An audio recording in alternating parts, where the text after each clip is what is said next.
This is a Celpip writing, task 1. It's marked by a teacher. This is the student sample, and the teacher comments are not entirely all here. The highlights are here. There are some comments on the student's task response that I will discuss in this video, but based on all of that, the student got a score of 7. If you want a score of 7, this is good. It's not, there's some really big mistakes here that I'm going to discuss here, but if you just want a 7, you can get away with a lot of mistakes that I'll discuss. But if you need an 8, 9, or 10, especially for your express entry, you can never write like this. So of course, even if you want to aim for a 7, you want to prepare for a 9, 10. So in the exam, you can make mistakes and still have room. Let's have a look here. Why the student didn't score a 10 plus? What happened? At the first glance, it looks pretty good. You have your salutation. You have your salutation at the end, and yes, there was sincerely and the full name, which we have hidden here, but that's perfect for salutation. Good job. Now, the starting says, I'm writing this letter. That's perfect too. Finishing is a greeting, but it is a formal greeting. That's perfect. You have 3 body paragraphs in the middle. Perfect. Everything checks out. But once we start investigating a little more, we see some grammar issues. Okay, so let's just get those out of the way. Challenges, addressing the challenges, just a, what is this, spelling mistake? Challenges, probably just a spacing mistake, which is why it's highlighted. Not a big deal. I phased with your course, not in your course, because you phased it in the past, and it's the proper preposition here is with the course. Rest is okay, and success of your teaching should be in your teaching, proper preposition, and that's it, actually. So just 2 grammar mistakes. Now, if you had a perfect writing, you should be scoring 12. Let's say you make 2 grammar mistakes. At 12, scores are sensitive. You're going to drop down to an 11. Still, pretty good. But then this thing was a huge mistake. What happened was the student was talking about a cooking class, and here the student started mentioning French is a mesmerizing language. I'm motivated to learn it. Now, the teacher said it's an online cooking class, not a language class. How did the student make such a huge mistake? Let me tell you, I am no longer surprised by these types of mistakes. I see them happen all the time at this part and sometimes at this part. Basically, once you're in the second half of your writing, people completely forget the task response because you are rushing with the time. You are thinking about the next task, and there's so many things happening. And you read the question up here when you were writing the first paragraph. By this time, when you're at body 2 and 3, you forget a lot of things, and people really deviate.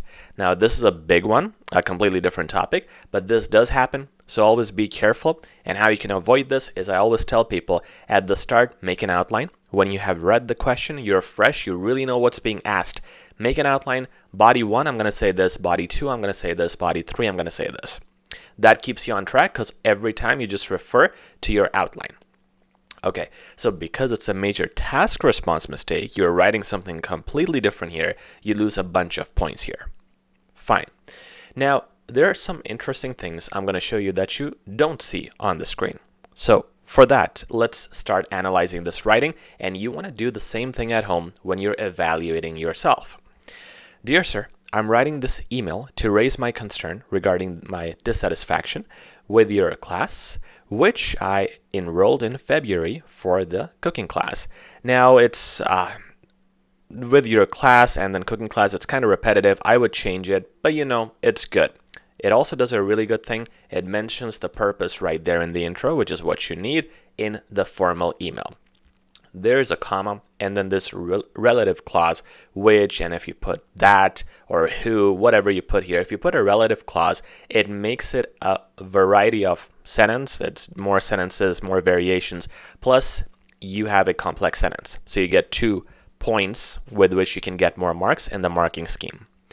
Now, addressing the challenges, very good start, because again, this is another complex sentence. It's like addressing this, comma, I am having, so it's 2 clauses in 1 sentence. Same thing is happening with given that, so that's also good. And undoubtedly is not really a complex sentence starter, but it is a li, which is an adverb, which is going to help with the range, and it's also a good connector to use in body 3. Now again, going back to body 1 here. So addressing the challenges I faced with your course, I'm having difficulty following the classes. Okay, fine. Subsequently, the pace of your teaching and the swift delivery of your techniques is not aligned with my learning process. Okay, so the first sentence is he's having difficulty following the classes, but then he puts this connector subsequently, which I really dislike here, because this subsequently means the next thing, the next step. But this one, the pace of your teaching, is not fitting my needs. This is just an extension of the initial idea. The first idea was, I face challenge in your course, I'm having difficulty, and now he's explaining in the second sentence, it's because the pace of your teaching and the delivery of your techniques is not aligned. So you don't need subsequently. You should remove this and not even have any connector. You could just start the sentence with the pace of your teaching. You don't need a connector with every sentence, okay? So it's a flow problem here. Fine, let's keep going. Aside from that, a follow-up would greatly help before the class ends. Never, ever, ever make this mistake. This whole paragraph should have one theme only. If you are talking about the problems, talk about the problems. Do not talk about the solution. You should never have the solution. If it is being asked, it's most likely being asked in the next bullet point, and you have the next paragraphs to do that. Now here you have changed the theme of the paragraph, so it's a huge problem. It's multiple points now in one paragraph. That should never happen. Instead, I would have maybe elaborated this sentence or added another problem if I wanted to do another sentence. Okay, let's keep going. Given that I'm not a particularly bright person, it would be effective for a student like me if you have a step-by-step structure for providing the lesson. Okay, so here we are talking about the solutions. So this thing should really have been here in this paragraph.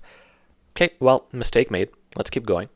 Also, this is a good connector. Now this one is good because now you're having a different point. This one subsequently earlier was not good. It didn't fit.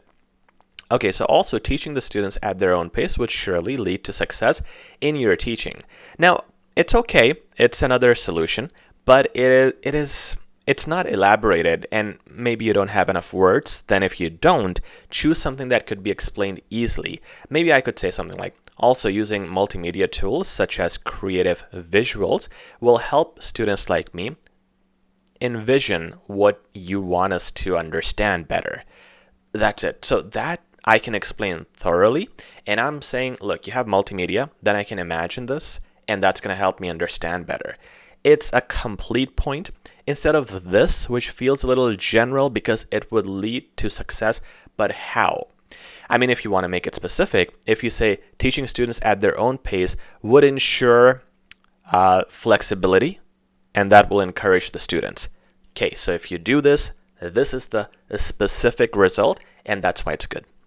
It should follow that structure. It should not be general. One more thing. Look at how this point, the second sentence, also teaching the students at their own pace, is very different from the previous solution, which is, given that I'm not a bright student, it would be effective for a student like me to have step-by-step structures. It's a different point, which is fine. You can have two different points, but then I would not use also. I would use something bigger, like other than that, because I want to emphasize that my next point is very, very different. So connectors also you have to choose wisely. Also or likewise, these connectors, or something like similarly, they show that it's almost the same point. It's a little different, but it's kind of the same thing. But it's not here. So it's a different point. I would say a different connector like other than that.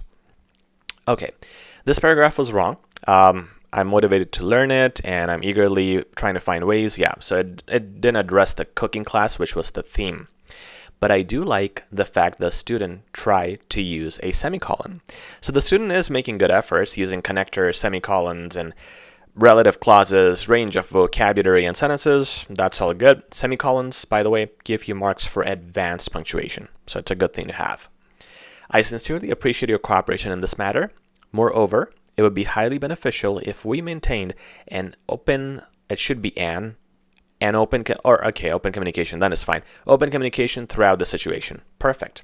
The conclusion is perfect. It's really good. It is advanced. It's unique. It is not something like I'm looking forward to talking to you, and it has good words. It's also having this complex sentence at the end. It's a long one. So I like it. There's some good things the student is doing. The student has a lot of potential, but these major mistakes are really just killing the marks. When you self-evaluate yourself at home, analyze everything the way I analyzed this writing, and you'll be able to see what you need to do to improve your marks. That's it for today's video. I hope this helped you out, and if you liked it, please like, share, and subscribe. Really appreciate it.